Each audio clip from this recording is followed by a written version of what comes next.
We're gonna go ahead and touch on some simpler stuff today.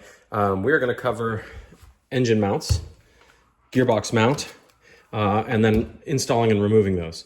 So when you look at this stuff, for the engine mounts specifically, you need to buy brand new bolts. Part number for those, you need two, obviously, is 158-64234.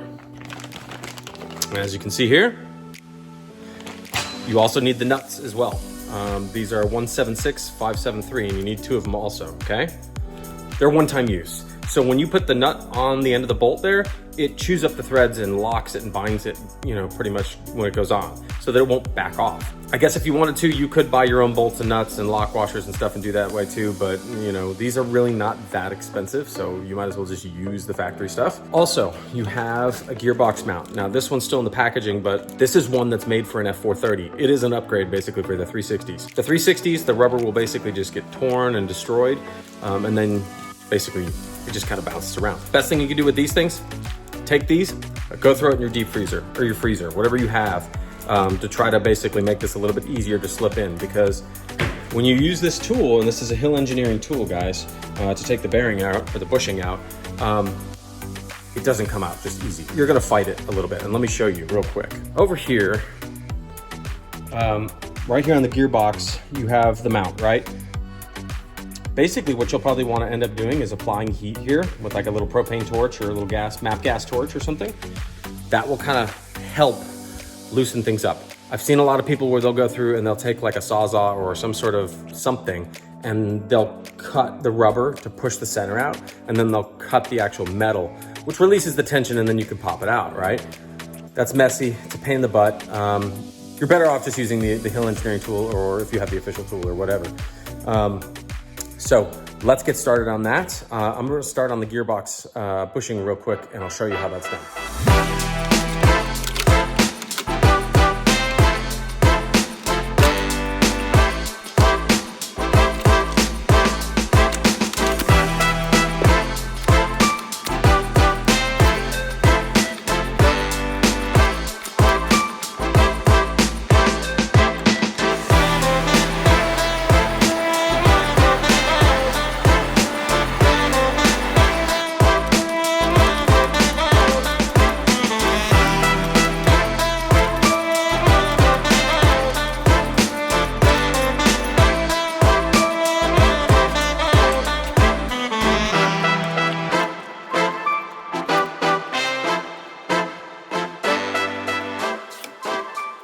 Okay, we got it out.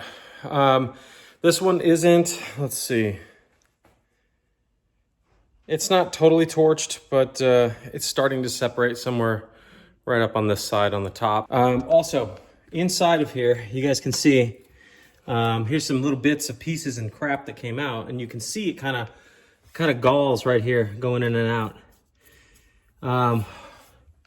What we're actually gonna do here, clean that all up and then hit it with a Brillo pad or a Scotch-Brite pad like this to clean up the inside. And then when you actually go to reinstall the new bearing or bushing rather, there's a tapered edge, kind of like what you see here on this one, okay?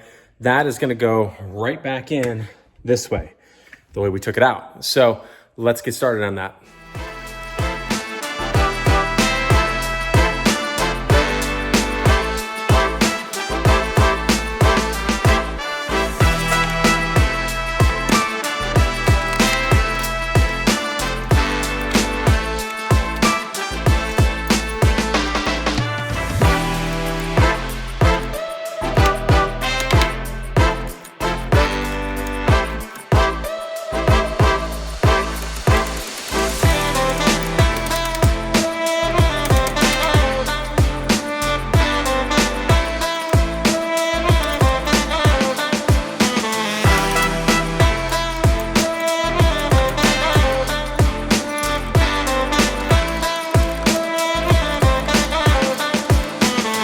Okay, as you guys can see, not a very fun process. You sometimes have to kind of whap it in place with a mallet, a rubber mallet or a hammer or something like that to kind of get it to go in straight. That's gonna be your biggest challenge. Just getting this thing in is literally getting it to go in straight. You're probably gonna spend more time messing with that than you are taking it out. So, like I said, one thing that also helps with this as well you'll notice obviously the tapered side, and this is the old bushing, but if you take a bench grinder, if you grind it a little bit more upward here, you can kind of get it to be a little bit more conical or cone shaped to get it to kind of go in a little bit easier. Also spray some WD-40 on there on the inside of the case there for the gearbox, and also on the bushing itself. And also with the 430 bushings, you have to make sure that they are facing straight up and down. Let me show you what I'm talking about. Just like this. There's a little notch on mine. I don't remember honestly if this notch here that you can kind of see is on all of them or not. I have no idea, I don't remember. My guess is that it's not, but anyway, the bushing needs to be up and down just like this, and you should probably mark the bushing with a paint marker like you saw me doing there to kind of help yourself guide it straight in. Not that there's much you can do once it starts going in about 1/4 of an inch or so, like you're not gonna be able to move it much. So make sure it's set up the way it needs to be before you start cranking on it. Now that that's done, next thing, motor mounts.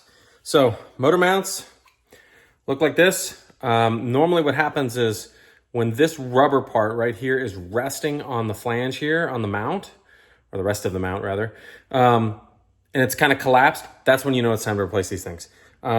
Doesn't take all that long for that to really happen. So let's go toss these in real quick.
Okay, so I have these motor mounts out. Let's take a look at these things on a bench. They look pretty torn up, just from when I looked at them when I pulled them out. Here's what they look like, guys. When they blow out on the bottom side, you're gonna basically see cracks like this. See, right here? They're torched.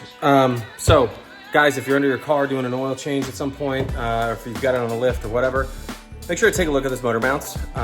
Chances are, like if you haven't replaced them in 20K or so like that, or 20, 30K, somewhere around there, it's probably time. Guys, that about wraps it up for this one. I just wanted to show you guys that, the motor mounts and the gearbox bushing, they're not that difficult. They're a little time consuming if you're doing it on the floor like I am and you don't have a lift. But guys, if this was helpful for you, please like, subscribe, leave some comments down below. I'll put links to anything that was used in here, so that in this video, so that you guys can get at some of that stuff. Hopefully, most of the stuff I get is generally from AW Italian or Ricambi America or someplace like that, or even Eurospares.com is a good place to go and pick some parts up if you need to. So check those places. I'm not affiliated with any of those places, so I'm not getting kickbacks or paid for any of that. That's just where I happen to get my stuff from. So this was a little bit of a shorter video, so I apologize that there's not a whole bunch more into it, but I do have some more content coming for timing belts, so keep your eyes peeled for that. Guys, I'll catch you on the next one.